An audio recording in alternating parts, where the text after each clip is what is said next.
30শে November 1897 Belur মঠের জমি ক্রয়। 1886 সালে শ্রী রামকৃষ্ণ পরমহংসের মহাসমাধির পর তার প্রধান শিষ্যরা বিভিন্ন স্থান থেকে সন্ন্যাস জীবন শুরু করেন।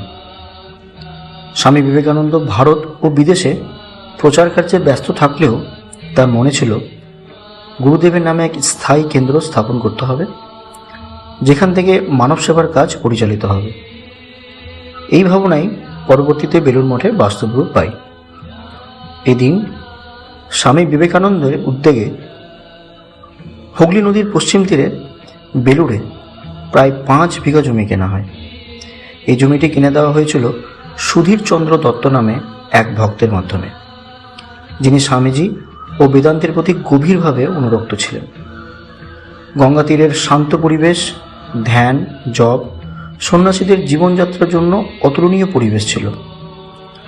কলকাতার নিকটবর্তী শহরের খুব কাছে হলেও শোরগোল থেকে দূরে, সন্ন্যাস জীবনের জন্য নিখুঁত স্থান। স্বামীজির ভবিষ্যৎ পরিকল্পনার সঙ্গে মানানসই তিনি এমন একটি কেন্দ্র চেয়েছিলেন যেখানে ভক্তরা আসতে পারবেন, সন্ন্যাসীরা সাধনা করবেন, মানব সেবা, শিক্ষা, ত্রাণ, চিকিৎসা চলবে, ভারতীয় সংস্কৃতি ও বেদান্তের প্রচার হবে। এই জমিটি সেই আদর্শের সঙ্গে পুরোপুরি মিলে যায়।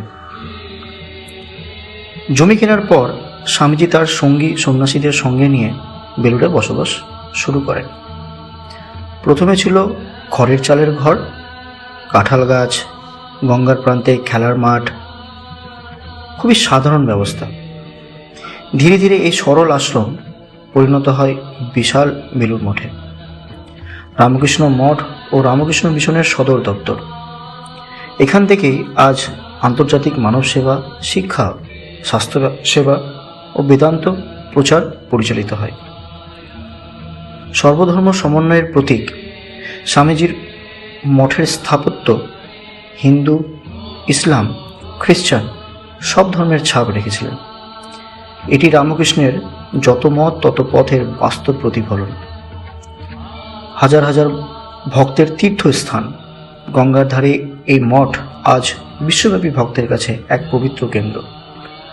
জমি ক্রয়ের পর তিনি বলেছিলেন, এই স্থান হবে লক্ষ লক্ষ মানুষের আধ্যাত্মিক জাগরণের কেন্দ্র, এবং ঠিক তাই হয়েছে। আজ বেলুড় মঠ ভারতের অন্যতম গুরুত্বপূর্ণ আধ্যাত্মিক ও মানবতাবাদী কেন্দ্র।